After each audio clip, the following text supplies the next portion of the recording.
What's going on? What's up, Doug Nation, man? Happy holidays, happy Thanksgiving from What's Up, Doug. I have a special show tonight with my guy, Uncle Quan, and myself. We have a special guest joining us today from another platform. Definitely been reaching out to my guy. Like I said, it's been a long season.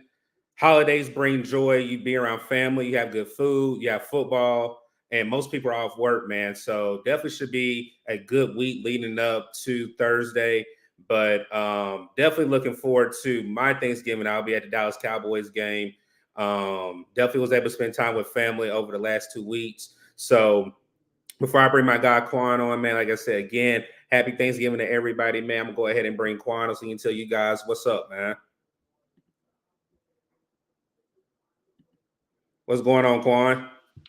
What's up, everybody? What be going on, man? It's your boy Q, aka Uncle Quan. Y'all, I am not cammed up tonight, man. I am a embarrassed and shameful Panthers fan, so I'm off camera tonight with it, man. But good to be here, man. I'm glad to be here with Doug. We missed last week. As always, we definitely appreciate y'all pulling up, man. We're about to get into it. Again, hit that like button, man. Get my guy Doug up to a K, man. We knocking on the door right now. Get this man up to a K. Go ahead and subscribe if you pull up to the channel. If you fucking with the content, or excuse my language, if you messing with the content, man, go ahead and subscribe. Let your boy know that you're in the building, man. Subscribe and show some love. Yes, sir, man. So, Quan, how you feeling? Like I said, it's Thanksgiving this week, man. You already know how I feel about the Panthers, but I mean, overall, man, are you thankful? Definitely, get to be around family. Have a day off. How you feeling about this week, man? I mean, I'm looking forward to this week, man. I definitely need some time with the fam, man. Just going through life, man. Life is just always a constant roller coaster, going through the ups and the downs. So, really, just enjoying the journey, but always missing some fam, man. Anytime you can spend some time with some family, definitely needed that, man. So, yeah, that's what I'm looking forward to the most, man. Spending time with my fam, spending time with my girl, all that good stuff that's needed, man, for the holiday joy or holiday spirit. Yes, sir. So, like you guys know, Quan and I always try to get special guests coming to. I definitely got you, PPP. You definitely know how we always do NFL takes during Thursdays, but with Thanksgiving being Thursday, I'll be at the Cowboys game. Quan and I have been working with someone behind the scenes. I reached out to this young man, and come to find out, we live in the same city almost, live 15 minutes apart. So it was definitely destined for this connection and this live and this collab to not just be tonight, but going into 2024. So with no further ado, I'm going to bring on our special guest from All Pro Sports. Definitely give him a round of applause. Welcome, AJ, my guy, man. AJ, tell the people what's up over here. What's up, Doug, man? Man, what's going on with y'all, man? How y'all feeling today? Yes, sir. We feeling good over here, man. All right, man. I just want to say this right here, man. I see y'all in the chat right now. Sub up to my guy. Let's get him to 1,000 by the end of tonight. I see he's sitting at 970 right now. Keep running it up. That's what we need to see. Yes, sir. So, AJ, go ahead and tell the people how you and I ran into each other. What you do over there at All Pro Sports. Basically, like I said, just introduce yourself over to What's Up, Doug, man. All right, so man, basically, it's in the name itself. We talked about all pro things in the sports world. We talk about college too, with the draft approaching sooner. I get into college football, but that's after the regular season of football ends, basically. But I do a lot of Panthers content, a lot of Pittsburgh Steelers content, Falcons, Saints, talk about every team around the NFL, and just do game reviews, prediction and previews, and just what's going on around the NFL. Trade rumors as well, even though the trade deadline is passed. So, how we got into contact? One of our community members, one of our JPG community members, reached out and said, "Hey, you need to check this particular person's podcast out. I think you guys will do a great job collabing." And I reached out to AJ. I'm not throwing him underneath the bus. I was like, he didn't actually hit me back. So I was like, everything gonna work out, everything gonna work out. And he actually posted my link and he was like, "Hey, I love your content. I would love to work with you and Quan." And I said, "Okay, cool." As everyone knows, I had to go back home, watch out, look after mom, look after pops, everybody's good. And he said, "Why don't we do a Thanksgiving special?" So with the Thanksgiving special, we are here now. And after a couple of games, how the season has went, we did get a great game last night with the Philadelphia Eagles and the Kansas City Chiefs. Also, as you see in the thumbnail, a lot of people are saying Bryce Young is a bust. All three of us are going to give our perspective on how we see the development of Bryce, how has it been going, and also what Frank Reich and the staff needs to do. And also, can the Baltimore Ravens finally get over the hump with their playoff struggles and make it to the Super Bowl? So the very first topic, like we're going to get into, fellas, is last night. What did you guys think of the game last night? Basically, what do you see with Kansas City going down the road, and what do you see with Philadelphia Eagles down the road? Want me to go first, or you got it, Quan? Hey, y'all go ahead and jump on it. Yeah, I'll let you have it, man. You're the guest tonight, man. Go ahead and let us know what's up. All right, man. Let me talk about the Chiefs real quick. So they had everything situated. They went into halftime with the major league. The defense was balling throughout the entire night. One thing that I continue to see, even from week one, the drops by the wide receivers. And I'm blaming the general manager for this. They had an opportunity to go out there and get DeAndre Hopkins in free agency after he was released by the Arizona Cardinals. But they decided not to do that. They wanted to go in. They hoped Scott Moore would take that jump. He hasn't taken that jump. They hope that Kadarius Toney would perform better. He hasn't. And they're depending on guys like that to step up around Patrick Mahomes. They're just not good enough. And I understand last night they dealt with a lot of rain, a lot of those issues. But even before that, we go back to the Dolphins game a couple weeks ago, drop passes again. We go back to week one. Kadarius Toney has the ball go straight through his hands. It's a pick six for the Detroit Lions. That ultimately was a big play that was a reason to why they lost that game in week one. And they also miss Eric Bieniemy a lot. The play calling is not the same. They're dependent on Matt Nagy to come in and do a lot of things. Understandably, he was with the coaching staff before he was a head coach with the Chicago Bears. He's just not a good play caller. I think that Andy Reid needs to take a deeper look at what's going on right now with this team, because the way that they're playing right now, their offensive structure, they're not going to go far in the playoffs, not looking like this. And this could be the first time, like you mentioned a couple minutes ago, Doug, we'd be seeing the Ravens be the first seed and they could take that home field advantage. And we haven't seen that in the Patrick Mahomes era at all. Quan, you want to go, or you want me to jump on it? I mean, he said it best, man. I definitely was gonna pick at the Chiefs receivers. I think right now, what we're seeing from the Kansas City's offense is just a lack of receiver help. You saw that important drop by Valdez Scantling, and then he also brought up shout out to AJ, man. He brought up Kadarius Toney as well, who's also been struggling, just helping out Patrick Mahomes. I mean, he's dropping it on the money, on the dime, and these guys are dropping the ball. It's just, I mean, you can't keep going to Travis Kelce and Watson every play when you're dropping back. At that point, the defense is not going to respect you, and they're just going to, bring pressure. Just basically what the Eagles did last night, but they were able to hang in. But obviously at the end, the important drop by the receivers was a result of what the Kansas City Chiefs are right now, and I don't know, man. It's just like AJ said, man. The play calling is just way off. It's just off. It just don't look the same without Eric Bieniemy. It's not as creative. It's not as crazy as we're used to seeing the Chiefs. So they just look very different, man. So I mean, that loss was really a result of them losing. I mean, they kicked themselves in the foot. Yeah, for me, I've been saying this for the longest with the Chiefs. They miss Eric Bieniemy being the offensive coordinator. It showed when they played the Detroit Lions. Our guy Quan said on opening night the Chiefs will lose, and he said it will show we will see the loss of Eric Bieniemy not being there. But and I know Mama Deuce is watching. I know she's gonna be like, "No, you did not just disrespect the Eagles." But I think the Eagles are not as good as what their record is. Brian Johnson is not a good offensive coordinator. Like AJ has said behind the scenes, the problem I have with the Eagles is they're producing with talent, not coaching. So if they didn't have the talent, the coaching would show that they're not great coaches. And it's vice versa with the Kansas City Chiefs. They have the coaching, they just don't have the personnel for it. And talent can outweigh coaching, and talent can outshine coaching. Because if you look at it from first half to second half, the Philadelphia Eagles were getting out finessed and out coached, but then the second half, they just let their players play. So I think really down the stretch, even like AJ and Quan said, the AFC is wide open. there's definitely opportunity for another team to trump the NFL champs. But I also think with the Philadelphia Eagles, they're right behind the Chiefs as well, where they have kryptonite there. If you look at what Dallas almost did against them, even though Dak Prescott did step out, the Philadelphia Eagles could be looking at a different attitude going into these last 2 weeks based off of how that Dallas Cowboys game would have went. And to add into what you said about the Eagles, they're a good football team, like you said, with players. Their head coach is good.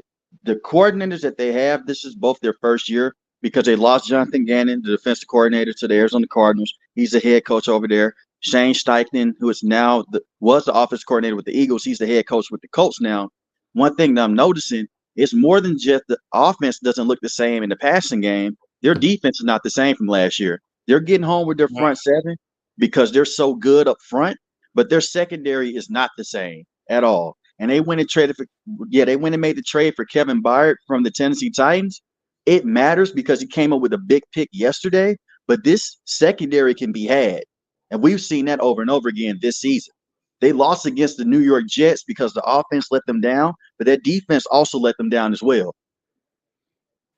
I agree, man. I definitely saw the secondary get exposed last night. Bradbury got beat on a couple of balls that Patrick Mahomes had missed, and also on the other side, Darius Slay didn't he? I believe he allowed a touchdown, or he got caught on at some point. I can't remember, man. But saw him allow a couple of receptions, and they just don't look the same. But like you said, that front seven is still a dog, man. But it's just something is off with Philadelphia as far as their offensive scheme, and their defense is not as stout as it used to be. I think they're a good team still overall. Obviously, the record shows. I mean, you're a good team when you find a way to win, regardless of how you do it. So I think they're still a good team, but they're definitely not the same explosive team just like the Chiefs. They're just not that same explosive team that we're used to seeing. But they still got some good to them.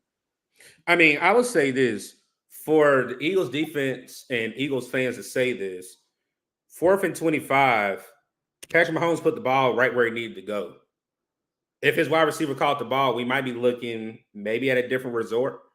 Then also when Hartman dropped the ball in the end zone, what happened right there? So again, if Kansas City had the weapons that they needed, we might be looking at a different result for this game. But again, that goes with personnel, your GM being cheap. You're thinking that your quarterback can make anybody look good. No. I think, again, can I possibly see this rematch? Yes.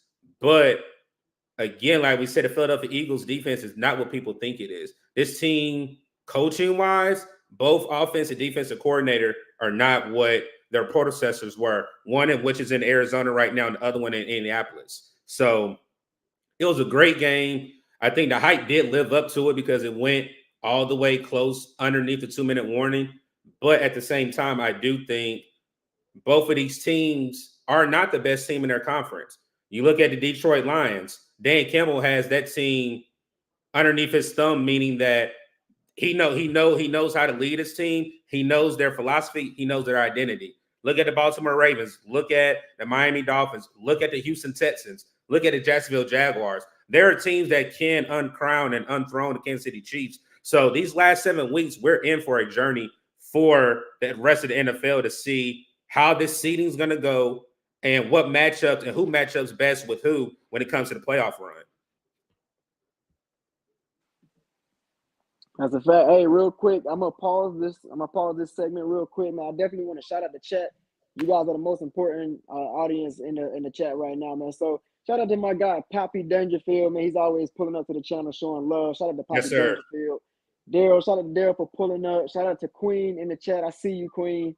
Logan James, PPP is in the building. Shout out to PPP. Shout out to PPP. You got Kid Sims in the building. You got My Dukes in the building. Shout out to My Dukes. You got Yes, Gerald sir. in the building. Chance the Fapper. Let's see who else we got in here. Kicking it with the Coons. Shout out to Kicking It with the Coons. Shout out to JJ That's our Smith. guy, JPG. Yes, sir. Yes, sir. And then let's see who else we got in here. Shout out to Wap Goof. Shout out to you for pulling up. Shout out to Dale Sales. My guy Blizzo is in the chat as well. My guy DZ, who's a Ravens fan, is in the chat. Probably what are you talking about? AFC got to go through the fly. Look, talking junk in the chat, man. Shout out to another guy, Brandon Ward from the JPG group chat, man. Shout out to y'all for pulling up. Shout out to the whole entire chat, man. Make sure you guys are hitting that like button. Get us on the good side of the algorithm. Subscribe if you haven't already subscribed. We're trying to get my guy Doug up to 1,000 subscribers. We're knocking on the door, so put the word out there, man. Get this guy up to 1,000 subscribers. I think we like what 70 away right now. Here, let me see. Nah, we at 972 right now from what I'm seeing. Oh, Yeah, we at so yeah, we 972. look. We need less than 30 subscribers, man. Get this thing out here. And, hey, spread the word and show this man some love. So I appreciate that. Like I said, it's been a journey. Again, this is Thanksgiving week. I am thankful for everyone that has pulled up. Again, share it live. We're about to drop the link. We definitely want people to come up, talk about the Panthers, talk about what they see the playoffs possibly being. Also, we're going to close it out with what you're thankful for. What's your favorite dish that you look forward to? But again, for me, for What's Up, Doug, you guys know the journey from me starting out, getting in an accident, then Quan and I coming together. Like I said, it's been a journey as a Panthers fan, but I am thankful here that I'm on this side and still able to collab, see people, bring our communities together. And I just appreciate everybody that has followed What's Up, Doug since day one, A1, day one, man. So with the next topic, I think a lot of people are definitely going to have opinions in the chat. So I'm going to be watching the chat while Quan and AJ definitely talk about this particular topic. We're going to go ahead and go in CJ Stroud. Is CJ Stroud a legitimate MVP candidate? And can the Houston Texans win the AFC South with the key matchup with the Jacksonville Jaguars this upcoming Sunday? All right, Quan, you want to take it through? Go ahead, AJ, man. I'm loving your take so far. Again, you the guest tonight, man. Go ahead. All right, man. So this is gonna be a bit controversial. CJ, to me, man, is the MVP. Now, I've been called crazy. You look at this team over the last couple of years, they haven't had a winning season since 2019. They're 4-12, 4-13, and I believe they went 3-13-1. They tied with the team last year. CJ's came in, they're already 6-4. Nobody expected this. The first couple of games, the offensive line from tackle to tackle was hurt, and he was getting beat up by the Baltimore Ravens. Didn't throw any interceptions in that game, and they got on a hot streak with CJ. The way that he's been playing has been phenomenal. We can just throw out the Tampa Bay Buccaneers game because that's what a lot of people like zone in on. They say he got inflated stats because he did so much in that game. But when you take a deeper look at that game, they were playing without their kicker. They had their third string running back kicking kicks. Damian Pierce has been out. And his best wide receivers are Nico Collins, Tank Dell, and Noah Brown. Nobody was talking about those guys being top 10, top 15 wide receivers. CJ comes in, all of a sudden these guys are getting praised or getting love. He didn't go into the best situation. The Houston Texans have been horribly ran for the last couple of years. He comes in, and all of a sudden it's a chance they can make the playoffs with this team. And I also have to give credit to D'Amico Ryans as well. That's my coach of the year so far. For them to completely turn this team around, they had the second overall pick. They were the second worst team last season, and they already have more wins this season than they had in the last 3 years. That's a great point, man. Great point. I mean, this Houston Texans team really turned around quickly, a lot quicker than a lot of us was expecting, especially behind a rookie quarterback who has come in.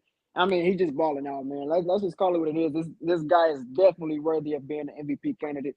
And I mean, like you said, man, Houston has really turned around. I mean, they got amazing coaching. D'Amico Ryan really came through and like changed the entire culture over there in Houston. And I mean, it's just something sparking over there. It's something sparking, especially with everything that Houston has gone through, especially with the Deshaun Watson situation and everything, you know, all the losing seasons prior to that. It's just it looked like they're finally catching their break. They got their guy at quarterback. They're building a team around him. You know, they got Will Anderson on the other side for the defense. The defense is starting to catch fire late in the season. They actually won that game for them against Arizona this past Sunday. So I think that defense is starting to turn it up. So with having a complete team and that has, you know, well-around coaching, that's definitely screaming playoffs all around it. And I'm looking forward to this matchup against Jacksonville because that's really going to be an important game for them to solidify their spot for the AFC South contenders. I mean, they're 6-4 versus the 7-3 Jaguars. I think their record is 7-3. So yeah, so that's an important game. It's really going to show us, you know, just how well they can compete against, you know, elite teams. And obviously, this is a division rival. It can go either way. So I'm looking forward to it, man. I can't wait. So for me, one thing that I was thinking whenever you and AJ were talking, when D'Amico Ryans declined every interview except for the Houston Texans, I knew something was up with that. And I just thought about this point. I know Carolina trying to reach out. Quan and I are both Panthers fans. When he declined, and he's a former player of the Houston Texans, he played with JJ Watt. And he knows what the Houston Texans were back in the day.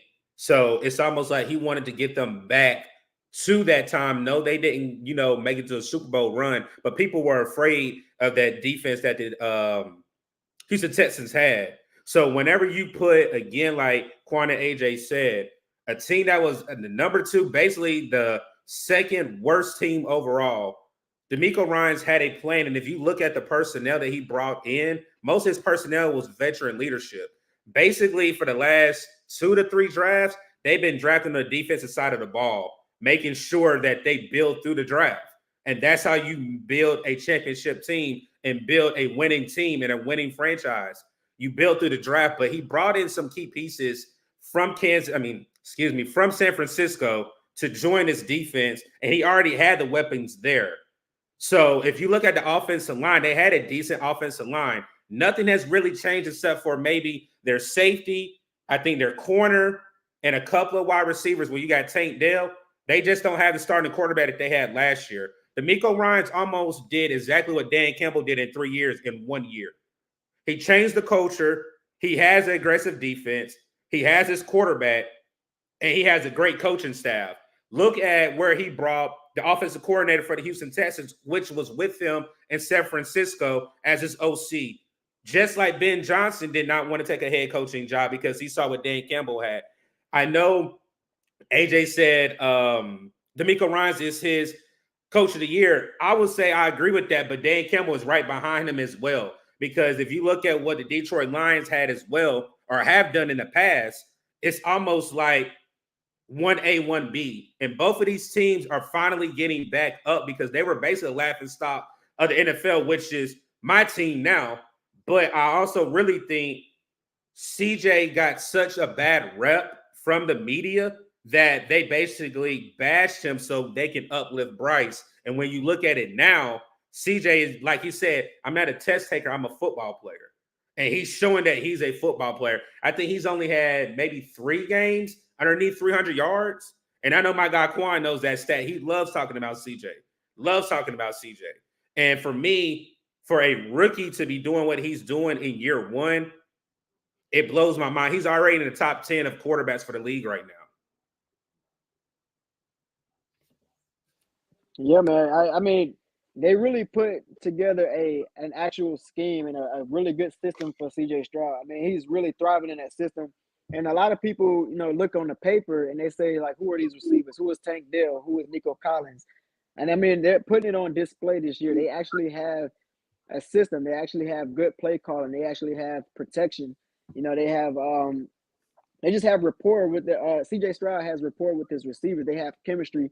They know how to attack different defenses. They know how to attack different zones, man coverages, whatever it is. They know how to play against these teams. And I mean, I think they really built something special with CJ Stroud, man. So yeah, Houston looking a lot different, man. They looking like a playoff team right now. And then obviously CJ Stroud, it should be unanimous. He's definitely rookie of the year. I mean, you don't see rookies come in here and just have that type of immediate success as he's had so far.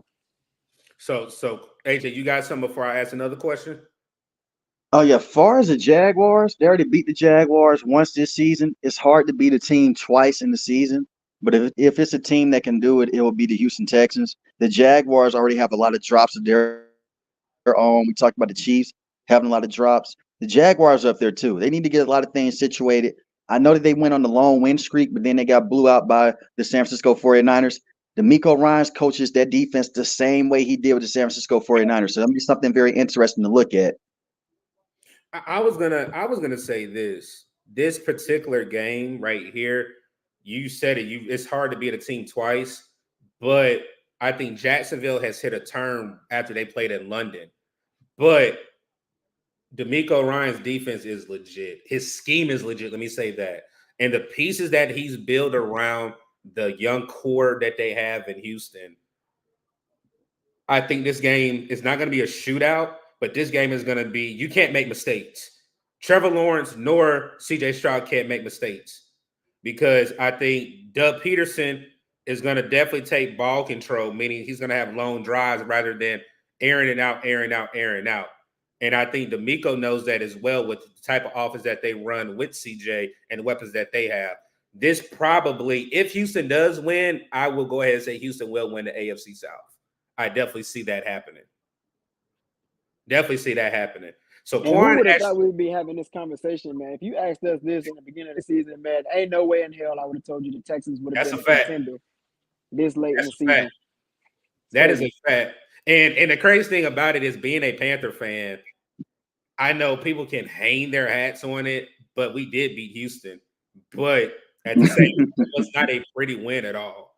It was not a pretty win at all. We were sitting there where if I just give one play an example, if Nico Collins maybe had a long stretch hand out, he beat CJ Henderson by a mile away.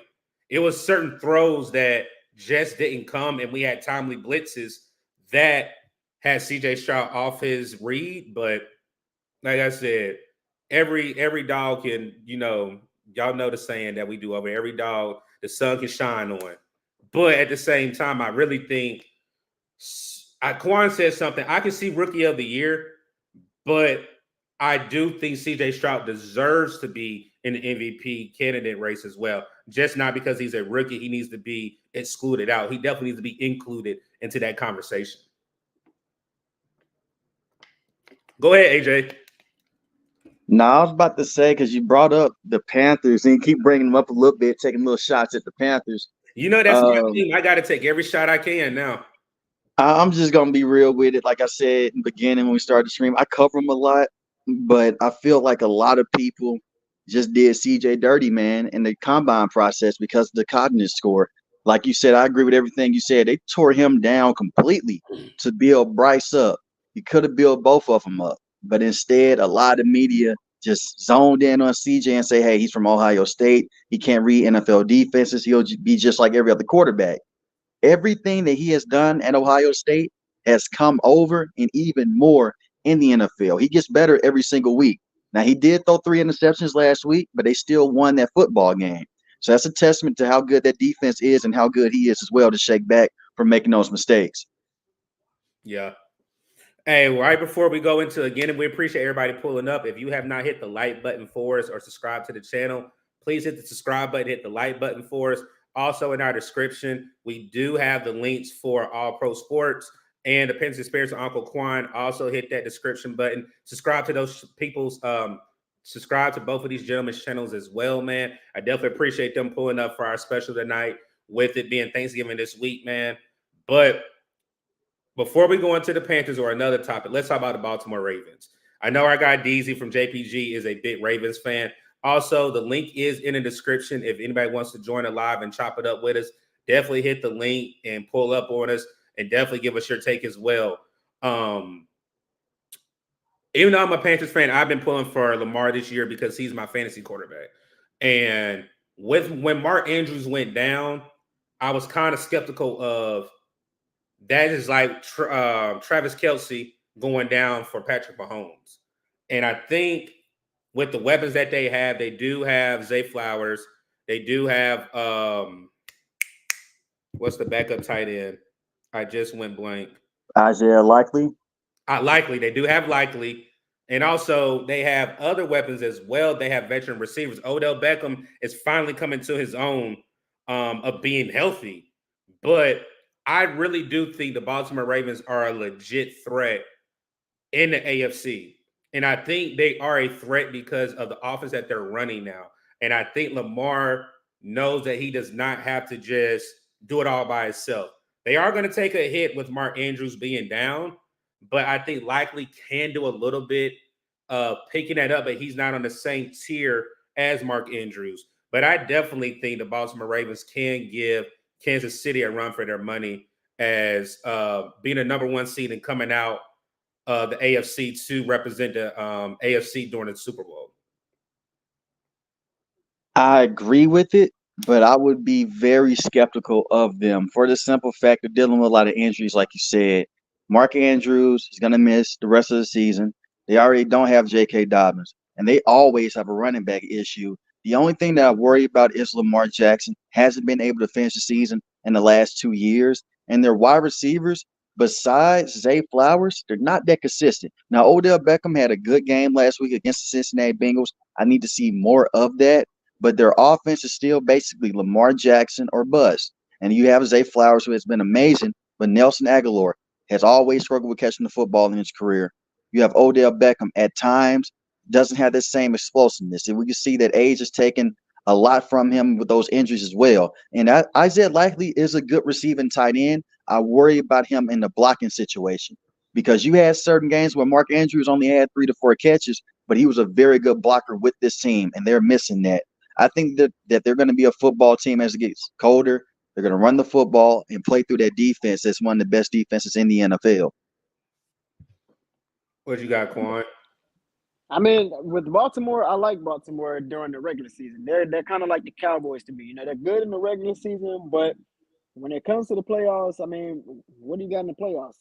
I mean, last couple of years we've seen them. I mean, we've seen this before. You know, we've seen the Ravens take off in the regular season and then struggle in the postseason. And my man AJ just said it best. I mean, they deal with injuries. I mean, a lot in the past years, and then even this year, obviously losing your number one target, Mark Andrews, for the rest of the season. That's gonna hurt. That's gonna hurt later down in the stretch. Um, and you also pointed out Zay Flowers. Zay Flowers has been balling.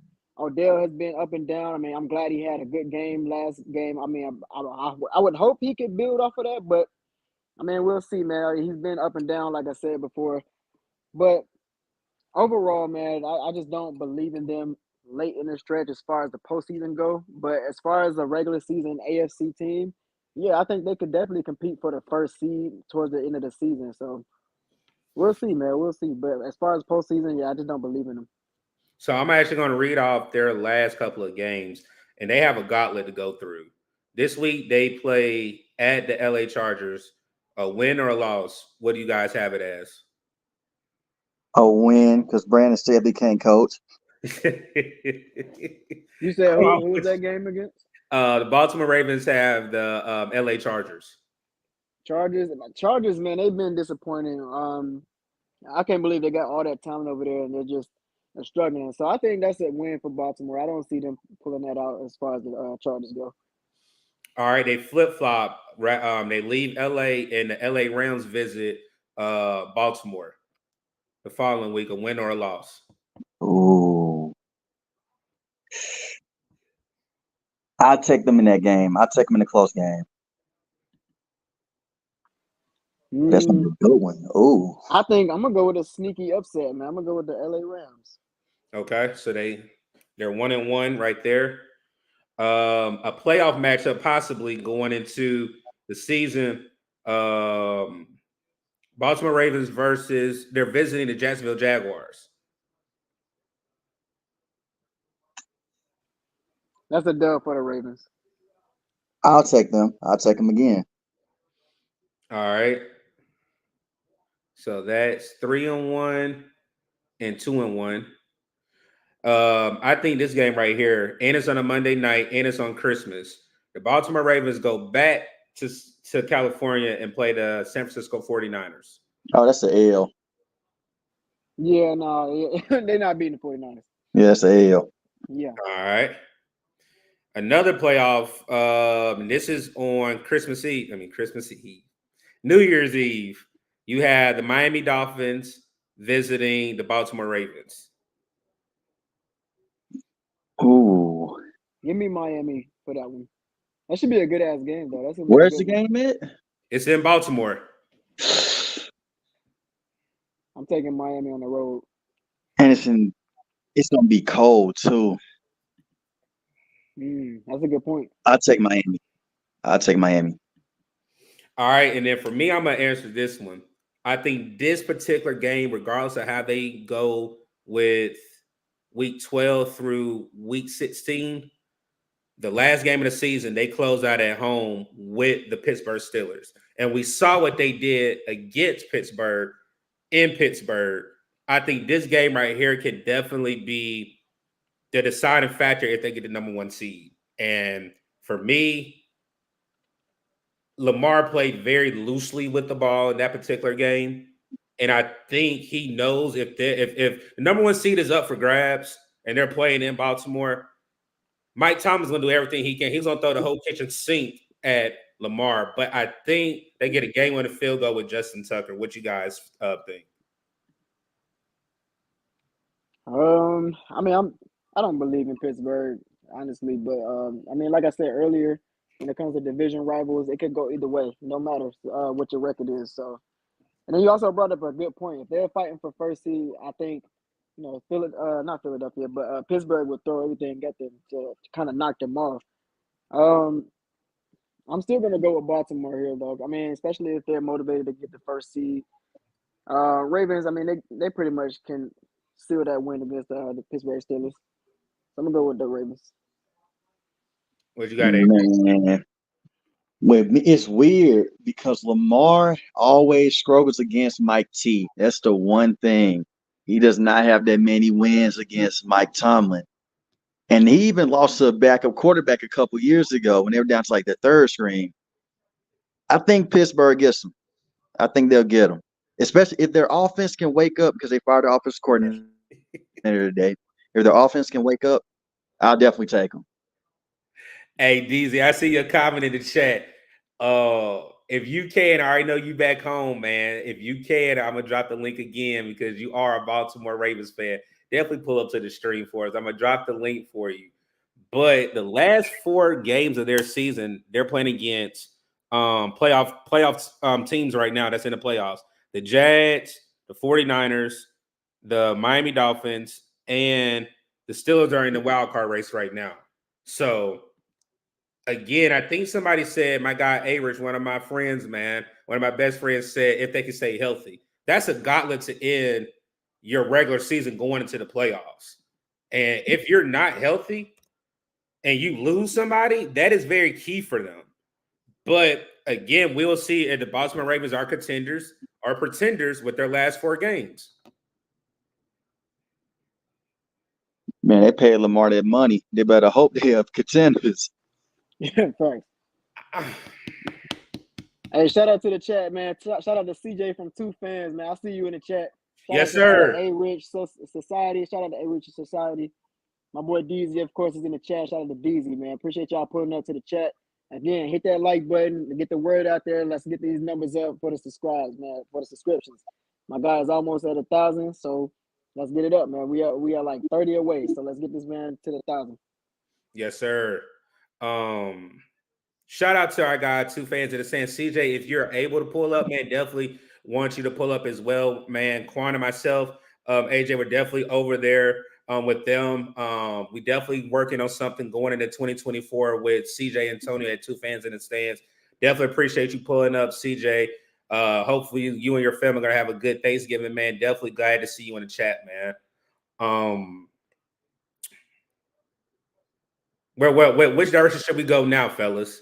Is there a impromptu topic you guys want to go to, or what you guys feeling?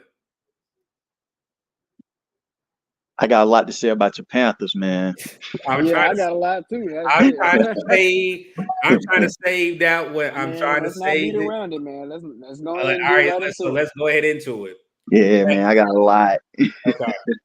So as you guys know, like my guy CJ said, you guys know me and Quan do vlogs. You know me and Quan are big Panthers fans. But I put the title there to say Bryce Young. No, I'm not gonna say CJ is a buzz, but is Bryce Young a bust or not? And I think our franchise and our fan base is in so much turmoil right now that people don't understand how the blame shouldn't be on this young man. But I understand where fans are coming from because we gave up so much. But at the end of the day, it's not on this young man. It's on your front office that didn't develop a team around him. Regardless of him taking sacks, regardless of him holding the ball, he's a rookie at the end of the day. But I'm gonna say my take. I'm gonna let our guy AJ and Quan go into it, and I'm gonna go ahead and rebuttal and chime in as well, man. So go ahead, y'all take it away. I hate the holding on to the ball too long argument. I hate it because he has the third fastest release time in the NFL. I hate when they make that argument. The entire offense is broken. This entire offensive line is done for. I don't know what happened from last season to this season because you remember on the back half of last season they ran the football better and pass protection was better with Sam Darnold. A lot of that had to do with Steve Wilkes being the interim head coach. Like you mentioned before, David Tepper is the main reason to why this team is in the position that they're in. This man has set up here and played Russian roulette with that quarterback position, from going to Teddy Bridgewater, from getting Sam Darnold. I don't even know why they traded for Baker Mayfield in the first place. So you were just really rolling the dice, and you got into a desperate situation. You traded DJ Moore, multiple picks to jump up to the first pick to go get Bryce Young. He has nothing around him. No solid weapons. You can say Adam Thielen, he's averaging 9.8 yards a catch. That's the lowest of his career. He's just a good possession wide receiver. You went out into free, so you did sign DJ Chark, but let's be honest, he's best when he's a number 3 wide receiver. Last year, when he was with the Lions, he wasn't number 1, he wasn't number 2, he was a number 3 wide receiver. And he only did one thing, and that was stretch the field. And he's always dealt with injuries. So to say that Bryce Young is a bust, I understand where people are coming from. It's too early to say that because I've seen quarterbacks come in 1 year and not look good at all. Look at Peyton Manning a couple like years ago, came in and led the league in picks. So to say that Bryce is a bust, I feel like that's not a fair shot to take towards Bryce. A lot of people are saying that because they see the success with CJ. And I believe this too. If CJ was the quarterback with this team, it probably would look a little bit better, but it'll be in the same situation. Thank you. Ownership has to get this right. And I'm looking at Frank Reich too. Bryce Young got sacked 7 times, and we all know he's not the biggest quarterback in the world. He's undersized. We all understand that. I don't care if he was 6'4", 6'5". You continue to get hit the way that he is getting hit, he's not going to finish the season. Then you're going to be in a worse situation. So they need to fix the offensive line, and they need to fix the coaching. I think that Frank Reich should be one and done for sure. Giving up the playbook to Thomas Brown and taking it back, they don't know what they're doing on the offensive end. Their defense has been good in the last couple of seasons, but their offense has been atrocious. This team hasn't had a winning season since 2017. Everything that Jerry Richardson brought to this team, David Tepper in the last few years has just torn it down. It just doesn't look good. And I just look at Bryce Young, the situation that he was in with Alabama. He was able to run around and make a lot of plays. He can't even snap the ball under 3 seconds. He has pressure in his face. You look at what happened in the Cowboys game. Michael Parsons just blew right past the guard, and he's right into his lap. No quarterback can deal with that. You can put Patrick Mahomes in this situation. He will get sacked a lot. So it's not because he's holding on to the football for too long. The offensive line has a lot of misassignments, and it's disappointing because they invested a lot of money. They got Austin Corbett in last year free agency. Taylor Moton is a veteran, and he's the best offensive lineman on this team. Like you said, when we were talking over the phone, Doug, he's been the only consistent lineman with this team. Austin Corbett's playing himself back into shape, so they get an excuse. But that entire left side of the offensive line is just terrible. And Icky is a first-round pick. I already know what Quan gonna say. I ain't gonna say nothing. Like I said, Man, man. Hey, shout out to AJ, bro. You over here preaching, man. I'm over here trying to prevent myself from shouting, bro. You preaching, man, but facts though. I mean, David Tepper, if you look at it, since David Tepper has come in here, we have not had a winning season.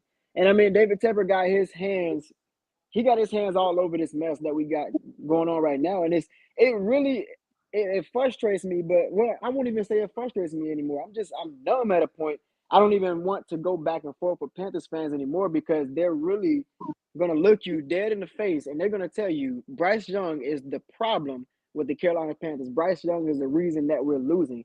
Again, I can understand exactly why people are frustrated with Bryce Young when they say he's holding the ball or if he's throwing the interceptions. I get it. I understand your frustration with Bryce Young, but to sit here and call him a bust this early in his career, my man AJ said it best. We've seen guys come in here and struggle their first year and do a lot better their second year or later down the road. You just don't know what Bryce Young is going to be. But AJ already told you, no quarterback can play in this system. A lot of people come on here and say CJ Stroud would have been, a lot better. We would have had him. But no, bro, CJ Stroud, I mean, I like watching him play, man. I really do. I think his offensive line buys him time. But I think with like pressure like this with no offensive line, I think CJ would struggle. I think we would be seeing the same results as far as the sacks.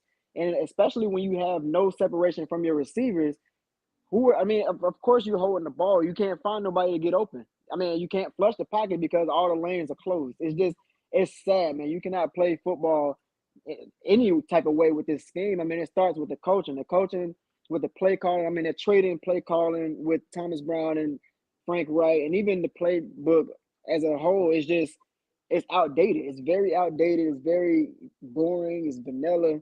It just is horrible all around. I mean, we got so many issues all across the board. But regardless of how you look at Bryce Young is a product of the Carolina Panthers right now. He is literally being coached by Frank Wright. Think about that. He is being coached up by Frank Wright, who is struggling right now, who has us at the worst standing in the entire NFL. He is being coached by these guys.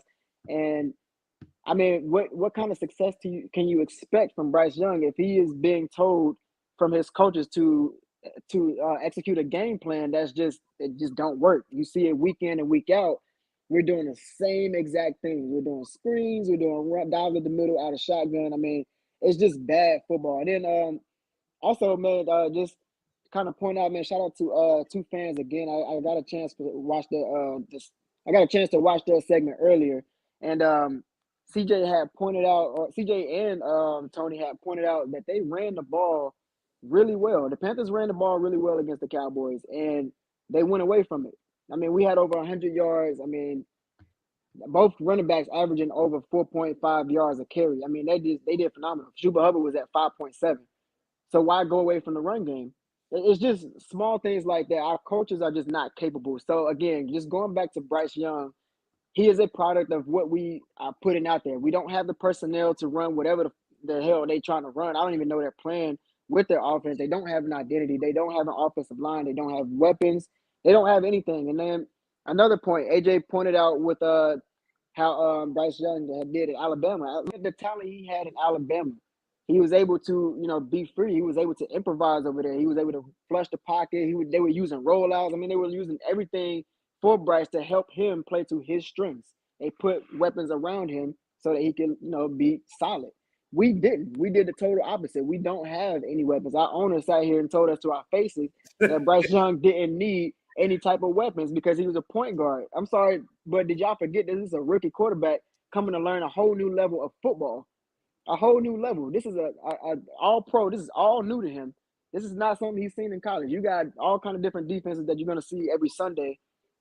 And this is the product that we're putting out for Bryce Young. We don't have anything around him to even be able to make a fair assessment of Bryce Young. So I think if you can get, hypothetically speaking, if you can get him some weapons, get him some weapons on the perimeter, somebody that can create separation, even if it's if it's simple slants, immediate routes, man, somebody who can get the ball in space and just go. You know what I mean? I'm somebody with speed, man. So if we see what Bryce Young can be with that, then we can make the fair assessment. If he's struggling with receivers, and let's say our offensive line get better, if we can establish a run and get our offensive line going, then help Bryce Young out. If we can get that going, we can really make a fair assessment of Bryce Young. If he can execute an offense like that, okay, we got ourselves a quarterback. If not, okay, then we can make the fair assessment. Like, is Bryce Young a buzz? We can start having that conversation. But right now, man, it's just not fair, man. This is a rookie quarterback still learning in his first year. Let's see what he can be with a better team. But this right now, this is not it, man. This is not it. Hey, before I let my guy CJ come on, I got to shout out the person that introduced me to you, AJ, and that's our guy Derek B. That's in our JPG group. He was like, "Hey, Doug, go check your channel out." So I see our guy Derek B. is definitely up. Definitely want to give him a shout out. Like I'm a hold mine because I see AJ's up here. Shout out to Logan and hey, they said AJ was preaching. Also, Chance, the Fapper said Panthers fans are just like temper, impatient, and stupid. Brandon Ward said best drafted receiver was DJ in the last 8 years, and we traded him. Kid Sims said All Pro got me up here clapping. He ain't lying. And Quan is on that too. I love this. Shout out to Marcos Cash. Definitely appreciate you pulling up, man. Go ahead and tell people what's up, CJ. Also, let them know where they can find you and Tony as well, man. But I already know. Go ahead and chime in on the Bryce Young. Is he a bust or not, man? Hey, what's good, fellas? Can y'all hear me all right? Yes, sir. We hear you perfectly clear. Loud and clear, Okay, brother. cool. I was messing around with some stuff earlier today. I was making sure it was all good. But yeah, man, when I tell you, first of all, thank you for having me on here. I appreciate it. Oh, you already But know anytime. when I tell you Panther Nation is a fan base divided right now, it is torn all the way apart. And we recorded an episode earlier, and I said this, and I said we are torn apart for reasons I don't think we even need to be torn apart for. Okay. Yes, Bryce Young is our quarterback. Okay. Me and Tony, before the season started, we wanted CJ Stroud. Okay. But Bryce is our quarterback, so we're rocking with Bryce. All right. And my thing is, no, he is not a bust. He's not a bust at all. If you look at when he has time in the pocket to set his feet and throw, his receivers get separation, he puts the ball on the money and he throws good passes. But what in the hell is him? What is he or any quarterback supposed to do when you're being constantly harassed? And it's not like the other team has to come out and throw some exotic blitz at the Panthers. They are getting through with 4 down linemen and just destroying our offensive line when they're back there in pass pro. And and I keep hearing people saying this, oh, well, they keep saying you got to go watch the tape. That's what the tape is for. That's what the tape is for, because watching the game on live broadcast doesn't show everything. In my opinion, everybody's out here, oh, he ain't got no arm, oh, he ain't got this, he ain't got that. Clearly, y'all, you're not watching the same things that we're watching. Okay. And it's a team sport. He has 10 other people out there with him. Everybody acts like Bryce is blocking. They act like he's receiving. They act like he's running the ball. He's calling plays. He's working concession. He's parking cars. He's doing the scoreboard. I mean, they really act like he's doing everything by himself. You know what I mean? And it's just crazy to me. But is he a bust? Absolutely not. You got to give that man some time. It's unfair to judge him with the way things are going now, and the way our roster is built, and the way our players are being called for the roster that we have built. So yeah, but absolutely not. I'm a slow poke it. I'm a slow poke this. Okay. We have been bamboozled and we have been lied to. I've said this probably for the last 2 weeks now. For me in Texas, I went to 2 or 3 games. I think I got one more game, but I've been to 3 Panthers games. When we played the New Orleans Saints, I was already on edge with this coaching staff and with this regime based off of what we saw on Monday night. The play call was already terrible against Atlanta, and people are already booing Bryce from day one. People must have forgotten that Scott Fitter built this roster. We were all happy about DJ Chark. We were all happy about Adam Thielen. We were all happy about Miles Sanders. We were all happy about Hayden Hurst. But the one thing that was a key cog and the one thing that was still intact was our offensive line. Yes, Brady Christensen went down. Austin Corbett was coming off of a ACL tear, but you still had Cade Mays, who was supposed to be a good replacement or a bridge offensive lineman. You brought in Zavala. He's a rookie. I understand rookie offensive linemen are going to have struggles. But like AJ said, which one person I have saving grace for is Icky, but I can't save him anymore. You are a number 1 pick in the first in your class offensive tackle drafted. And you see what you're doing now. You're really typically a guard because you're so slut-footed that you're getting our quarterback hit. But I think most of the blame should go on James Campen. Everybody wants to say the players, but who coaches these players? James Campen has been terrible as a coach. Terrible with bringing in these different linemen. I forgot the guy. I think his name is His last name starts with a T. I'm probably gonna mess it up, but he was. I think we released him just last week. Throckmorton. Who? Calvin Throckmorton. Yes, Throckmorton should never have been starting beside Icky. Never. Austin, not Austin Zavala. He's a rookie, but again, just the same blame that we put on Bryce, we have to put the blame on Scott Fitterer. Bryce didn't say, "Oh, I want this guy. I want this guy. I want this guy."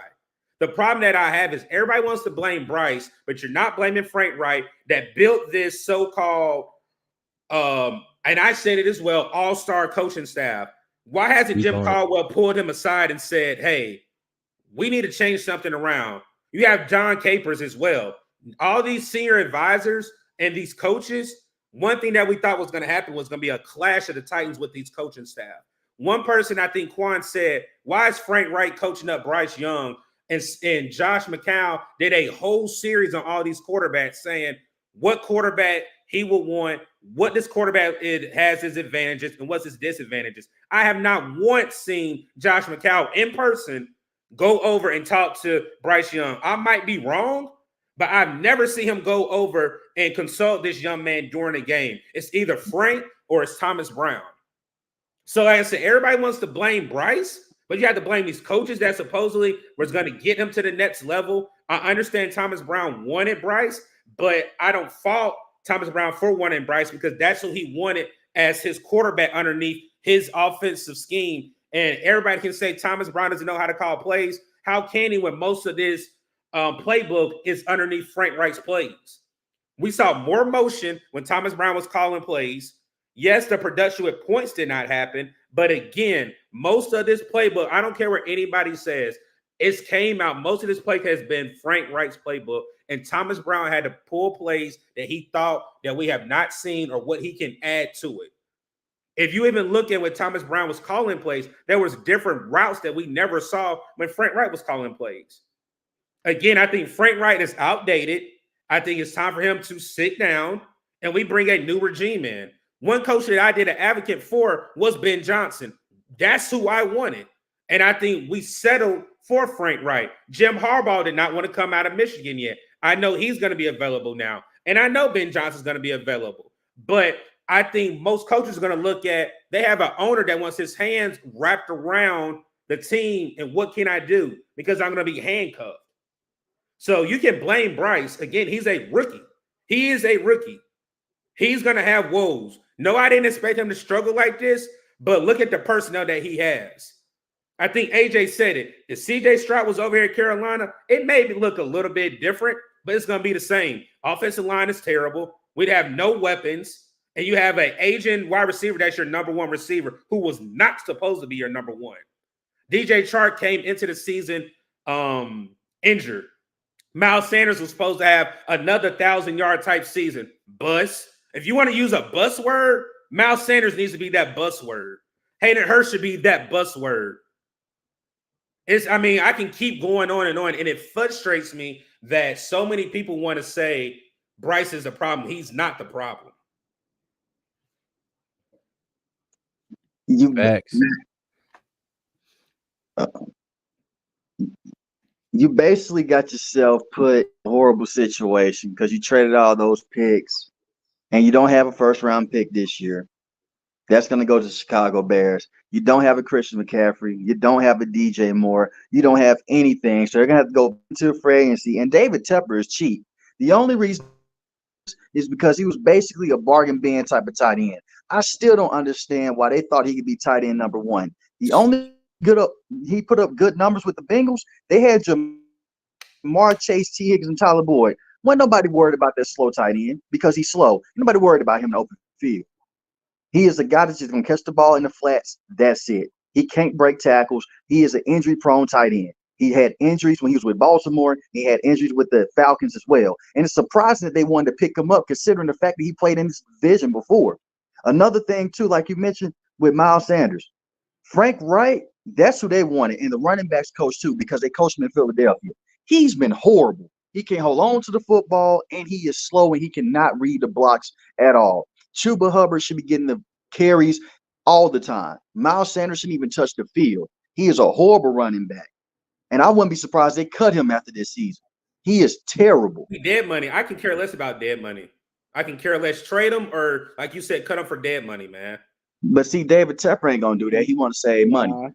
Exactly. He let us know exactly where his intentions was. Man, I would never forget that, man. Just talking about we can save money at a receiver because our quarterback is a point guard. Like that shit blew me, man. And that's my biggest thing with David Tepper. He got a bunch of yes men around him, and ain't nobody really trying to get in his ear and tell him like, hey man, you need to step away from football decisions. I think he does. I think he just needs to step away. He needs to fire Scott Fitterer, fire Frank Reich, and just let somebody else come in and run the whole organization. You can still be involved, but not this much, because what you're doing is not working. What's going on, PPP, man? Facts. Go ahead, Demetrius, and let us know, man. Yeah, man. Hey, what's going on, everybody? Trying to get up out this rain real quick. It's pouring down here in Charlotte. All right, Yeah, man. yeah, most definitely. But I heard what you guys were saying. I just came on when you sent me that text message. You know, I'll speak to the Miles Sanders thing, because if you guys remember, I was very critical about Miles Sanders. I felt like the organization threw him out there with little to no time, getting invested into this offense, which is the preseason time. So when he came on the field in Atlanta, I think he still was dealing with his injury. I'm gonna be honest with you, and he hasn't been producing. Now the past two games, I'll say the past two, because he looked okay for what he is, in Chicago. But the game last week against Dallas, because now we're moving. Frank Reich said that he doesn't want to be a smash mouth team, but as we saw last week, they ran the ball pretty good. It's just on third down, they want to pass it in. Of course, we don't got no good pass protection. But Miles Sanders looked like what I expected him to look like in this game just past, week 1 through week 6. But he was still dealing with an injury. Why they didn't put Raheem Blackshear in this game at all, I have no clue, because he's clearly number one in my opinion. Chuba Hubbard is good too, but Raheem Blackshear should be the featured back for the Carolina Panthers going forward. That's just my 2 cents about the running back room. And as it relates to the place calling in the scheme, I don't see any difference from what Frank Reich did the first 6 games to what Frank Reich did on Sunday. It's the same thing.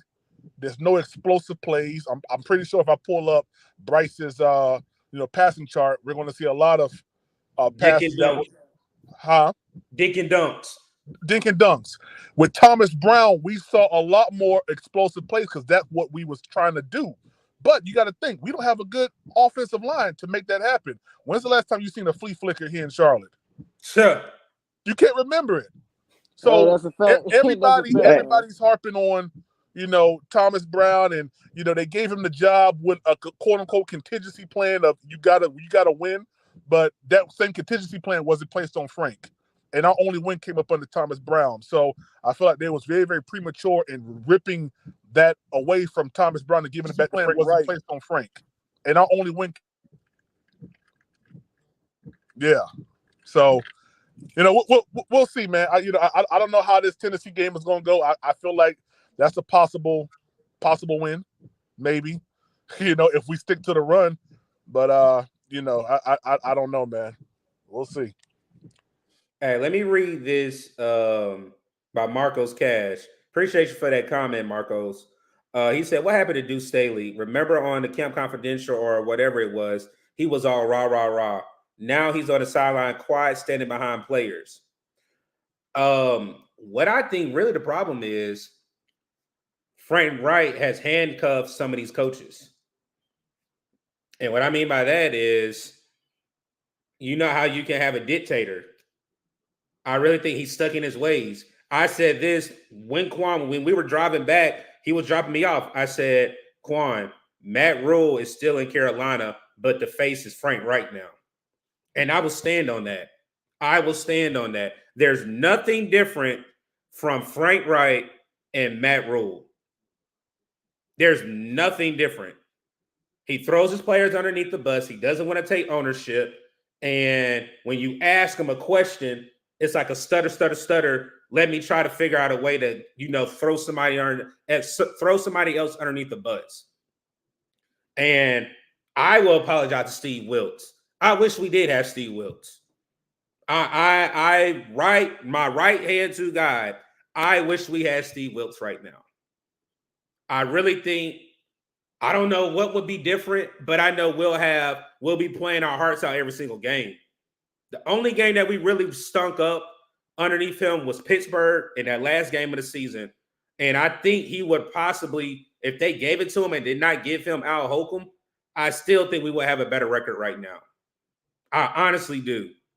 And like we've all said right here, I'm so sick of losing seasons. I'm so sick of, we're basically the laughingstock of the NFL right now because our owner doesn't know what he's doing. He doesn't know what he's doing. I think AJ said it's like Russian roulette. Basically, let me just roll the dice and throw it out there and pick somebody. So for me, I'm so sick of this organization. I'm still a Panthers fan, but I've mentally checked out. And I know my guy Quan and I talk a lot. Quan has said as well, it's draining. All the money you put in, all the content you want to do, you want to support the team, they don't care. They do not care. And I'm so glad. I did not watch the game Sunday at all. I'm so glad Dallas packed it out. I'm so glad. I'm so glad. And I'm glad we lost. People can say, I'm glad we lost because we need a rinse and a true repeat. Rinse it out, dry it, and bring somebody else in. But I'm afraid, who wants to take the job now? I understand we have money. I understand we have players here, but who wants to take this job underneath David Temper? And that's what I'm really afraid of. They better try to go get the offense coordinator for the Lions to be the head coach. That's the only way. That's Ben Johnson. That's the only way. Because like you said, man, you don't see any of the other coaches going to the players. It's all Frank Reich. What was interesting with me, and I want to refer to what you said a couple minutes ago, y'all can chime in on this too. Josh McCown doesn't talk to Bryce, but in the Seahawks game, he was right beside Andy Dalton almost the entire time. AJ, that's the reason why I tell people where I made a comment, it's different in person than what you see on TV. Yes. And I tell people that because the TV shows you what they want you to see, but when you're at a game and you're able to see a sideline and you're able to see an interaction, you don't see that on TV. I'll give a prime example. Whenever we were having a game-winning drive against the Saints, Thomas Brown was walking the opposite way, and Frank Reich would not allow him to talk to Bryce at all. So like I said, I don't know what it is. I do not know what it is. And again, I think Frank Reich is a narcissist, and he wants his way, and he does not care that he has coaches that are capable of coaching their personnel. Facts. And I know that old man is stubborn. Sorry. No, you good. Go ahead, CJ. What you got? Go ahead. Oh, no. Hey, we talked about this earlier. That old man is stubborn. He is stubborn because last week, me and Tony were talking, and I said in Frank's playbook, and I said this back in the preseason, it looked like Frank's playbook was about 5 pages long during the preseason. During the regular season, that playbook has looked about 15 pages long, and I promise you, 11 of them are different variations of the same play. Okay. And I told Tony, I'm like, my God, he has got to have somewhere in that playbook some kind of an offensive formation that would take advantage of what our offensive line does well, and that's run block. And lo and behold, I'm watching the game, first drive, I see Bryce get his ass up under center, and then they blocking and they're doing some things, getting some yardage, Then he got down in the red zone, got cute with it. Went back to that zone mesh or whatever kind of blocking scheme he is. Next thing you know, all the Dallas defensive linemen are in the damn backfield, and there's Miles Sanders getting taken down for a loss. But to me, it seems like this man wants it his way, and he's going to make it work. It's like he's got that mentality. This works. I know this works. It's worked before, and I'm going to keep beating this dead horse until it comes back alive and starts working again. So CJ, I'm gonna say this is one thing. Go ahead, Quan. Go ahead, Quan. Hey, I mean, it's literally insanity, man. Like, I mean, just doing the same thing over and over, week by week. and expecting it to change, man. Literal, and it's just insanity, man, all around. But Frank Reich, man, like you said, he's stubborn. He's stubborn as hell. I mean, how do you hand over the play calling to your offensive coordinator, who's actually supposed to be calling the plays anyway, Facts. and then you decide one of the best defenses in the league, you want to take back the play calling reins. Do you know what y'all are doing for the development of your quarterback? What is y'all playing right now? Frank Reich, I agree, man. He got to be a one and done. I mean, he's just obviously showing you time after time he's not it. I don't even watch his press conferences no more because every time he opens his mouth, he says something stupid. It's literally like Matt Rule, like Doug say all the I got time. to It's look like at the Matt tape. Rule is wearing a mask. Like, how do you forget who's out there on the field? How do you forget your personnel is Man. out there? I mean, y'all, and then again, we blaming Bryce Young, though. Bryce Young is the main problem that we're losing, apparently. Like, that, I don't understand that, man. We got too many issues. Too many issues, man. Hey, Too Quan, Hey, Quan, I'll say this real quick. If the Panthers want to win on Sunday, they would have activated or kept Terrence Marshall Jr. in the game. Facts. If they want to win that game on Sunday, they would have kept Terrence Marshall because what they did, they activated Ian Thomas. So we already knew Ian Thomas ain't going out there for no routes. He ain't no. running no 9 route. He ain't Okay. running no inside dig. He ain't doing none of that. He's blocking. So we knew that we was coming into this game running the ball. Why they try to run away from it? I have no idea. You know, I Something that really was like working, that too. scheme. Mhm. Something that was working, too. Yeah, it was working. You know, I really like that scheme that, and this was when Frank Wright was calling plays against Miami. Those first 2 drives in the first quarter, how we was doing pre-snap motion and pulling guards and bringing tight ends across. That made their linebackers have to back up a step, take a second to see what was going on. We had a crosser going across the field. That's when Tommy Tremble got that catch and he hopped over the defender. But Speak on it. But bro, we had something going, a scheme that gave Bryce time. You know, of course, it minimized the amount of routes that was on the field because we had to block with tight ends, but it allowed us not to have pressure coming directly in our faces. And then, as you saw, once we got down, because we also had a run game going that was pretty good too at that point. Raheem Blackshear ran down for like, I don't know, maybe like 11 yards. That set up that Adam Thielen touchdown pass. But it all happened because we blocked the pressure. We sent crossers. You know, we chipped. We did all these things, and then why they got away from it, I have no clue, bro. Because that's not the Frank Reich way. That's not what Frank Reich does. That's what Thomas Brown does. He uses Facts. motion. Yeah, that Facts. Frank Reich hates that. Yep. You can go back and look. That's why the Colts had no problem letting him go mid-season, which this team should do as well. He didn't run any motion over there. Facts. It's the Yep. same generic plays over and over again, and you're killing your quarterback. I don't care if your quarterback is a rookie or if he's 15 years in. You just have guys being right there, just waiting to pop you in an instant. Yeah. I know everybody was upset about that pick 6, but if you look at that play, I you know got what you're gonna pressure say. coming from the left side first and Yep. foremost, which has always been happening, and then you have Mingo running the route was so flat, he had no speed on it. So I That mean, route was so slow, man. it Oh, was my so slow. goodness. Like But he that's by allowed design. the defender to cover more ground. Yep.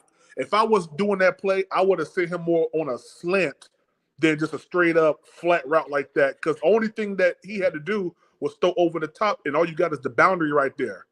That's it. Hey, fellas, and on that same play, if you go back and look at that, and you can see this from just the regular broadcast, Mingo comes at the 30-yard line, right? And you got Deron Bland, he's in between like the 31 and the 32, and he's following. Now, mind you, Deron Bland is running at warp speed trying to get to Mingo. Okay. Right. If Mingo would have kept that route straight down that 30-yard line, okay, because when you go look back at that play, all I keep hearing is, "Oh, Bryce, he underthrew. He ain't got no arm strength. That's why he can't throw outside."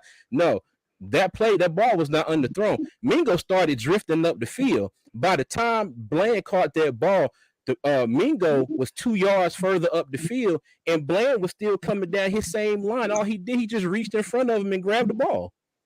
And yeah, man, I want to add on to that. I actually went back and looked at it on film. I peeked at the film today when I was at work. But first of all, shout out to Bland. That was actually a phenomenal play by Bland. I'm not gonna take that away from him. But It was. if you look at it from Bryce's perspective, that ball was literally thrown with anticipation. He was anticipating that Mingo was gonna be right Facts. there to catch that thing in stride. But Mingo, like you said, he kind of slowed down and then he drifted out of his route. I mean, what you made it easy for Bland at that point. I mean, what do you do when that happens? I mean, That's not the first time Mingo's done that, though. We've seen it in person where Mingo, and I know the Houston game was his best game, but one player or one particular Panther great has been working with him, and I'm praying that he works with him in the offseason is Steve Smith. One thing that he has horrible is his route running. It's very just choppy. It's not sharp. And most of the throws where Bryce does throw it to him is based off of Jonathan Mingo not running the correct route or not running too much depth in his routes. Right. So for me, like I said, I think Quan said it. Quan been saying it. I've heard PPP. I've heard CJ. AJ and I have talked behind the scenes. It is a personnel issue with Carolina. It's not Bryce. Facts. It's not it is not Bryce. And until Scott Fitter does not get out of Charlotte, it's going to be a continuous problem. Like, it has to be a clear house. And I want to ask everybody here, before I do, appreciate everybody in the chat, man. We have we have 4 content creators up here. We have our guy, Uncle Quan, with the Panthers Experience. We have All Pro Sports with our guy, AJ, PPP with Demetrius. Also, we got 2 fans in the stands with CJ and Tony. If you guys have not subscribed to any 4 of these gentlemen's channels, please hit their subscribe button on their channels, man. I appreciate all them pulling up tonight with our special Thanksgiving NFL taste, man. I appreciate you gentlemen joining us for the night, man. Absolutely, man. No doubt. I want to ask you, gentlemen, and if you can answer, who would you want to be our next head coach? It could be somebody on this current coaching staff or a coach that's on a different coaching staff, and why? Man. Okay. All right. I got 2, to be honest with you. I like Brian Daboll. I'm gonna be honest with you. I like Daboll a lot. I don't know if he's gonna be able to come out from the Giants, but I like him a lot. And of course, if we can, I think Everett will be a good head coach as well. I just like Daboll, man. I think he's a no-nonsense coach, man. I like what he did last year with them boys, man. They look real good. But yeah, it would be Daboll and Everett, in my opinion. All right. CJ, Quan, or AJ? For me, look, man. For me, it's the same guy I wanted last year. I want Ben Johnson, man. Ben Johnson has been very consistent with that offense. Very consistent. I mean, he's turned that culture all the way around in Detroit. He's actually made them a threat around the league. I mean, look at what he's working with. I mean, he's built some talent, man. I think he's doing really good things with that Detroit offense, and I think he'll be a hell of a coach. I mean, look at our offense. Look at our offense. We have no sense of innovation. We have nothing over here. So bring in the offensive-minded coach and Ben Johnson, which is, first of all, that was the goal coming into the season. We wanted an offensive-minded coach, which, again, I don't know why we chose Frank Reich for that. I don't know. But Ben Johnson, man, Ben Johnson is definitely young and innovative, and this is something that the Carolina Panthers definitely need. So I want Ben Johnson. I hope he does decide to take a head coaching position this year. And I hope we can actually do the right thing and go ahead and sign him, man. I think the one thing he can do to this organization is do a wrong or right that he wrong a right for us and throw the bag at Ben Johnson. Do not get outbid by any organization to bring him to Carolina. CJ or AJ, who y'all got? I want to say don't swing at me for this, but I ain't gonna lie. I was thinking about Eric Bieniemy. Okay, well, ain't a bad one. That's not. That's another great one. That's another great one. Now you look at what he's doing in Washington. I did not realize till I looked this up. Sam Howell, shout out Tar Heel. Yes, Sam sir. Howell has been sacked 51 times this year. And if I'm not mistaken, he either leads the league in passing yards or he's close, or he was leading the league at one point. All right. Now, to me, that says they have issues, but at the same time, when things line up, the play calling and the scheme is in play and it fits his personnel to where he's able to do things. You see what I'm saying? And it's like here, we have a roster problem and we have a scheme problem, and they met together one time during Houston, and we damn near lost that game too. But like I said, look at Bieniemy and what he's doing in Washington. That would be somebody I like for them to take a look at. I like that as a name possible for us as well. What you got, AJ? All right, I said it before, man. I'm going with Ben Johnson, Lions offensive coordinator. Feel like he can come in and he can help out Bryce a lot. And I feel like this too.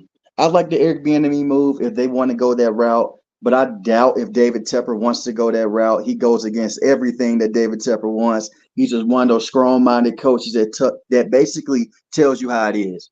And Frank Reich doesn't like that. We saw that with Steve Wilkes last year. He'll do the same thing with Eric Bieniemy. But Eric Bieniemy would be a nice pickup as well. But what Ben Johnson has done with the Lions has been phenomenal. He's turned that offense completely around. Great run system, great motion. He schemed guys open. He's doing a terrific job over there. Whoever becomes the next head coach of this team, they need to have free range of everything involving the roster. Let them pick their own players. Let them do what they want to do. No more of this. Well, it was reports that they wanted this player, and David Tepper stepped in. He made them get this player. No more of that. If the coach wanted to sit in on the player, let him get this player. Yeah, Tep needs to sign the checks and go somewhere and sit down. That's one thing I thought he was gonna do this year. I literally thought he was gonna open the checkbook for Frank Reich, and he did do it in a certain type of way where we were able to get any coach that we wanted, but him and the coach still had their hand in the back pocket of this coaching staff. He's a meddler. He loves the medal and everything. I'd try to come get that bag too, man. God. What'd you say? PPP? Okay. For me, I really think, and I think somebody said about Jerry Richardson. Once Jerry Richardson lost ownership of his team, I was happy that we got David Tepper. But I still wish, he has passed and he's no longer, our owner. But I wish he gave it to somebody that he could, pass it down to, because Jay Richardson brought the team to the Carolinas. He only was involved in one player, and I think everybody would have been okay with that. If we didn't draft Cam Newton, I think there would have been probably a riot that year whenever Cam came out. That's the only personnel acquisition or personnel decision that he had, was drafting Cam Newton. Other than that, he wrote the checks. He had the Carolinas involved, but David Tepper has his hand involved too much. And I think whoever comes in, GM and head coach, they need to be as one, cohesive, saying that we got it. You just give us who we need and we'll take the rest. But who's going to step up and tell him that? That's the problem that I have. Oh, another coach too. What about the offensive coordinator for the Texans, Bobby Slowick? That came from San Francisco. Yeah. Came from San Francisco. But with that, AJ, a question I want to ask the panel as well. How do y'all feel if we get a coach and they are not Bryce Young lovers? Meaning they don't want Bryce Young as their quarterback.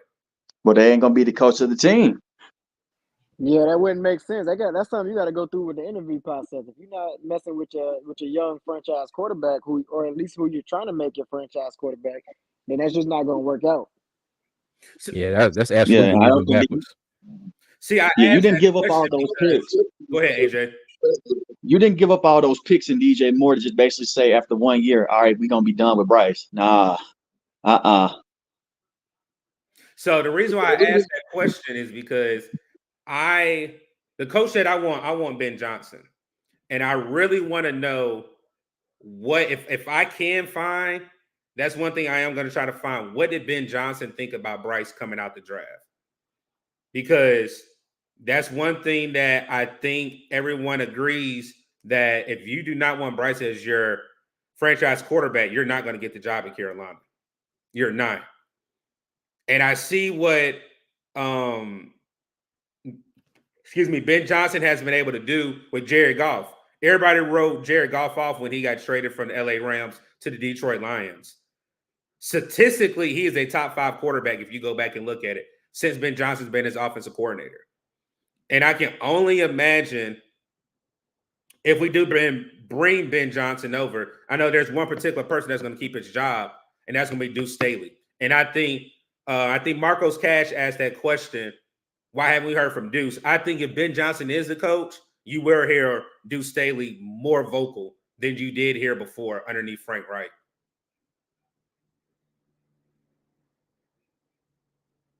Facts. So, anybody else got anything with the Bryce? Like I said, I think everybody on this panel is in agreement that Bryce is not the problem. It's personnel, it's coaching. It could be offensive line play, what have you. But Bryce is the least to be on the tier of the reason why the Carolina Panthers are 1 and whatever right now. He reminds me a lot of Tua in a lot of aspects. He's like a I say that faster. all the time. We've said that over here so many times and people don't Facts. want to hear it. Oh, And Tua's a look at left-handed him quarterback. now, man. Oh, Bryce is not a left-handed man. It's That the don't fact matter. that you got weapons around Tua, and look at what he's been able to do with speed on the perimeter. That's his game. But look Like, at let what him get the Tua. ball Thank out you. of space. The Same only thing with difference Bryce. is Get the ball out of space. Bryce is more mobile. That's the only difference. And it's this too. Look at Tua before that coaching staff came and before Tyreek Hill came. They were Facts. both in bad situations. And they both look Exactly. similar. Just imagine what we could look like with a Ben Johnson, man. Come on. Yeah.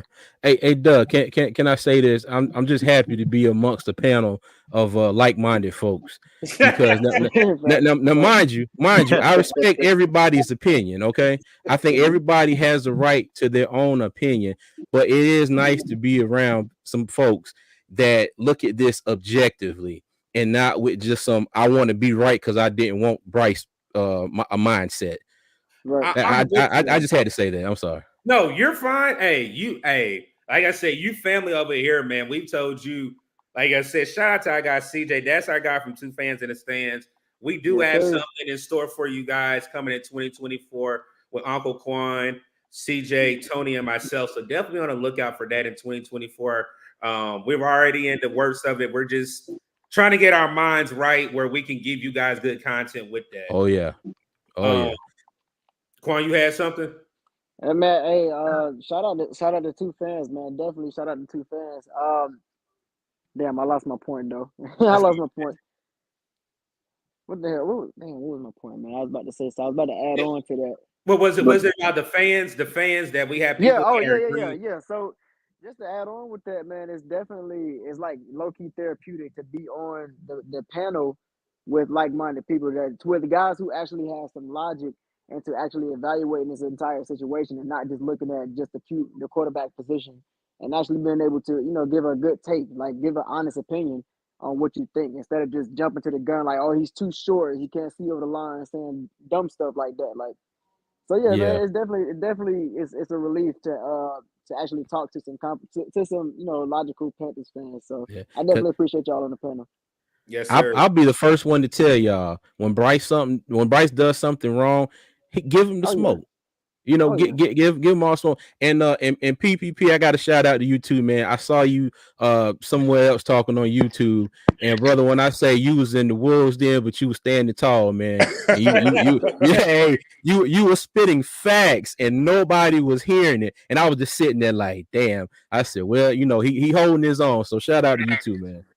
Yeah, man. And it's easy to be hop on the bandwagon with all the fans and other content creators that feel in some type of way. But when you sit back and you look at this thing objectively, you see it from the angle of the man just don't have no time. Now he really doesn't have any time to get this ball out. So then you start to look at what's the way to fix this? Because unlike what people are saying, the Carolina Panthers are not trading Bryce Young. They're not going to do that. So you have to build around Bryce Young. That means we got to get a better O-line. That's the first thing. We went heavy in defense with Matt Rule. We got to go heavy offensive line and wide receivers for the draft and free agency. Ain't no ifs, ands, or buts about it. If you notice, Vero has been going heavy on bringing in defensive pieces. Like everybody's been asking, why we not getting no offensive pieces? They're probably waiting to free agency in the draft to do all that stuff. So, this is a 2-3 year process, man. It is. I do want to see Evero bring in some more players on that defensive line. You know, some more stout players to put beside Derrick Brown, because Derrick Brown does this thing, but I would say 90% of the time that man's getting double teamed, Facts. and you really don't have to worry about Deshaun Williams and whoever else is next to him. Shot Tuttle. I will say Shot about Williams, man. Williams has actually been doing his thing when it comes to the batted balls lately. He's been doing pretty good with getting a jump on that.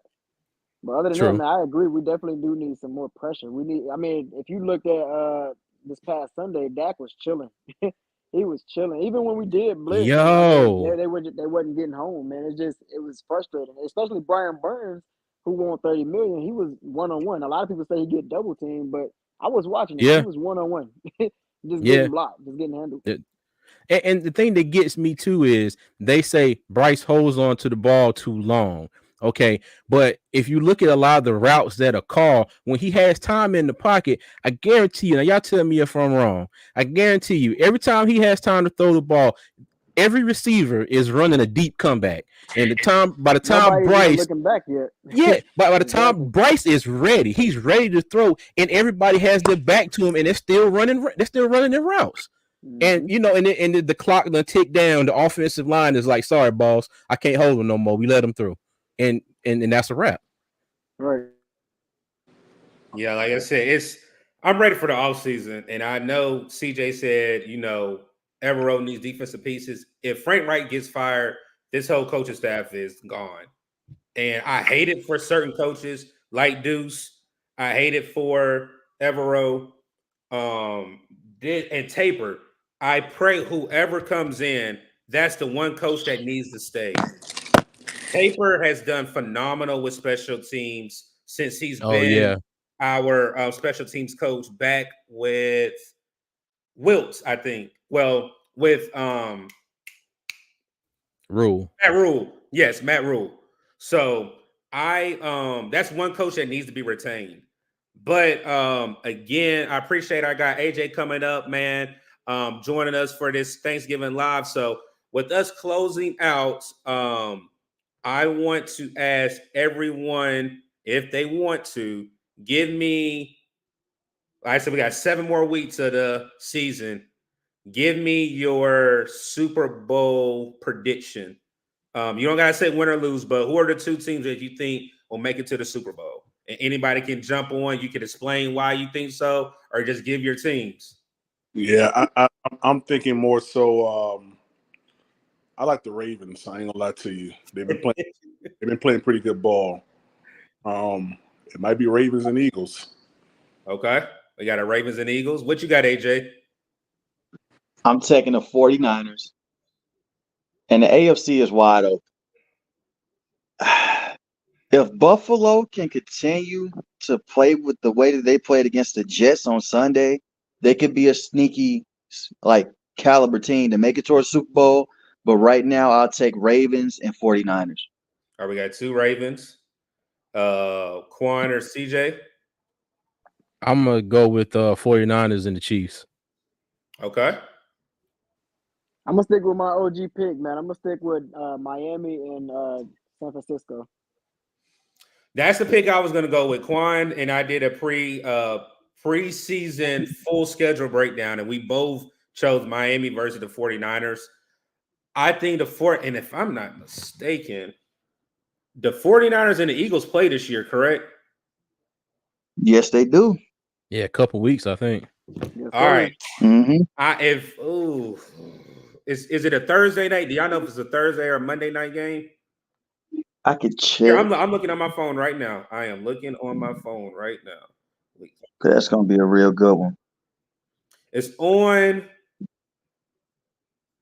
Sunday, December 3rd, and it's a flex game. They should move that to Sunday night. They definitely, if they do flex it, I would love all 4 of you gentlemen to come up where we can do a preview or we can do a play-by-play. I know our guy Quan does play-by-play for the Panthers. That particular game, just like the Kansas City Chiefs, that game right there, I would just say this. I think if Kansas City, if the 49ers were fully healthy last year, I think the 49ers possibly could have beat Philly and Philly last year. And that's the reason why that rule where you have a third quarterback active, I think also with their defensive line now, I think they are more physical defense. And I also would love to see Steve Wilks go up against Jalen Hurts in that offense as well. Because I think Steve Wilks has been given a bad dealt because of supposedly his defense does not work in San Francisco. I think it does. I think players just haven't bought in because of the type of schemes that Saleh and D'Amico Ryans had. So for me, man, like I said, I do think we are going to have a Miami versus 49ers Super Bowl in Las Vegas. Should be a good one. But again, I appreciate you fellas pulling up tonight. I'm going to start with AJ. Go ahead and shout out your channel, AJ. Tell them where they can find you at, man, and we'll follow suit and we'll close it out, man. All right, man. This is AJ from All Pro Sports Talk. You can find me on YouTube. That's the search bar name. We do a lot of film analysis, team reviews, prediction and previews, and the whole nine. Yes, sir, man. Go ahead, CJ. Hey, appreciate y'all. Two Fans in the Stands. You can find us on all social media at Two Fans in the Stands. All right, PPP. Yo, what's going on, everybody? Hey, so my channel is Panthers Prime Podcast. You can find me on every social media platform up under that same handle. And yeah, you know, we just be talking over there, man. So, Yes, sir. glad to have you on. I'll put my guy Quan up, my co-host, my brother. Get PPP to 1,000 as well, man. My man started right behind me. He's close to 1,000. Also, get Two Fans in the Stands to 1,000 as well. They are peaking at 1,000 as well. Over at their channel. Man, I'm 9 subscribers away from 1,000, man. Hey, 9 away. Hey, congrats, man. Everybody in the 5 chat, here right now. If they have not so subscribed, subscribe to them. man, please hit over there to that man so he can get those 9 and get that 1,000 wow, man. Yeah, if you're in the chat right now through me or through anybody else, subscribe to this channel. Get them to 1,000. Our guy needs 9 more, man. I appreciate you guys, man. 9 more, boy. Hey, no, all love, man. You already know. You already know, PPP. And if you have 9, I will be shocked. Quan, go ahead and tell them where they can find you at. Again, this is my co-host, my brother. Me and Quan definitely are looking forward to going into 2024 with different content coming to you. So Quan, tell them where they can find you at, man. Hey, I appreciate that, man. Before I get into mine, man, I definitely want to shout out the panel once again. Doug already told y'all, man, we got 2 people in the chat trying to get to, or on the panel trying to get to a K, man. Actually, we got 3. Shout out to my guy Doug for bringing us on, man. Doug is almost at a K, under 30. I think under 30 subscribers right now, man. So get this man to 1,000 subscribers, man. Let's get this guy to 1,000 before we get to December. Also, you got my guy PPP who pulled up. Get him to 1,000 as well. And then I got Two Fans in the Stands over there. CJ over here representing for Two Fans in the Stands. Get those guys to 1,000, man. These are guys. I mean, you literally pulled up and you heard the logic and you heard the great points with these guys, man. I mean, just if you want more of that content, more of that type of content where it's more so not biased, it's just straight up to the facts. Go ahead and subscribe to those guys, man. And then also you got our guest tonight, man. Shout out to AJ, man. AJ has been speaking facts. Goodness gracious, man. I was over here listening to him, and I'm just like, yo, this man is speaking facts. I love that Doug brought him on the panel today. I really love sitting here and listening back to you, man. I mean, a lot of your points, I was over here like, yo, I mean, he's spitting, bro. But yeah, man, shout out to the panel. Definitely subscribe to all those amazing channels on the panel. You got a lot of good content coming your way from these guys. So definitely get these guys to 1,000, and let's get this thing going, man. But you can find me, of course, at the Panthers Experience, Uncle Quan. Over there, I do a couple of film breakdowns. I do a couple of vlogs there here and there when I go to the games. I'm not going no more this year, obviously. So do a couple of vlogs over there, and then yeah, we go live for play-by-plays and stuff like that. So if you are not subscribed to the Panthers Experience, definitely do so. It's always a good time over there. I love wrapping it up with the audience over there, man. So definitely head on to the channel. And I don't think I'm gonna be making any more content at least for a while. Probably gonna do like a season recap when the season is over with, man. But I'm that drained with the Panthers right now, man. So But yeah, man, I definitely appreciate all the love. Yeah, definitely get these guys' numbers up, man. Get these numbers up. Yes, sir, man. I definitely appreciate that, Quan. Again, this is our Thanksgiving special. I will be live Thursday on Thanksgiving at the Dallas Cowboys and Commanders game. Definitely pull up. Definitely, if you're eating a plate, definitely let me know what's on the plate. So I will do a vlog, possibly dropping that Thursday night going into Black Friday, so you guys can see the game experience behind the camera, behind the scenes. Again, I appreciate our guy AJ for joining us from All Pro Sports. Also, PPP and Two Fans in the Stand, CJ holding it down for his co-host Tony. Man, again, happy Thanksgiving, happy holidays to everybody. Everybody stay safe, stay blessed. Eat good this week, man. We're out.